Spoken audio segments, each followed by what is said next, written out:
қазіргі таңда ең тиімді құрал ол қолымыздағы телефон ішіндегі Instagram дейміз, TikTok дейміз, YouTube дейміз, Google дейміз, соған кіреміз.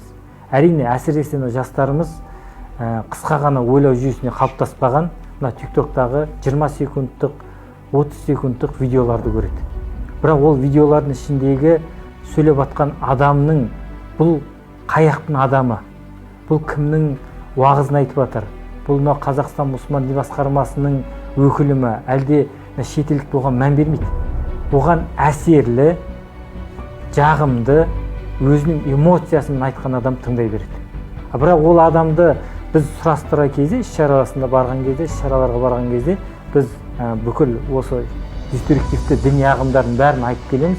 Сол кезде айтады, мен осыны уағыз тыңдадым, соның ішінен домбырамды қарам дейді, ата-анаң намаз оқымаса тамағын жеуге болмайды деп айтты, музыка тыңдауға болмайды деп айтты, сол дұрыс па деп соңында барып айтады.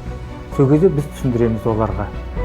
Жалпы дәстүрлі ислам дінінде музыка тыңдауға, дәстүрді сақтауға, ата-ананы құрметтеуге шақырады.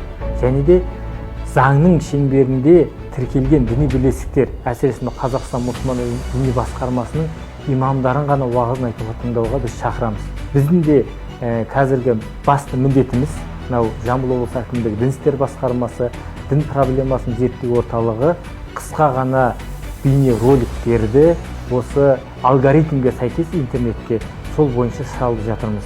Қазіргі таңда бізде әулие-ата дін таныту бағдарламасы, рух подкасы, TikTok, дін проблемасын зерттеу орталығының деген сияқты парақшалар ашылып, қазақ халқының дәстүрлі діни танымы, деструктивті діни ағымдардың қоғамға зияны, олардың ерекшеліктері және де Қазақстан Республикасының діни қызмет, діни бірлестіктер туралы заңдарын осы қысқа роликтер арқылы таныстырып жатырмыз.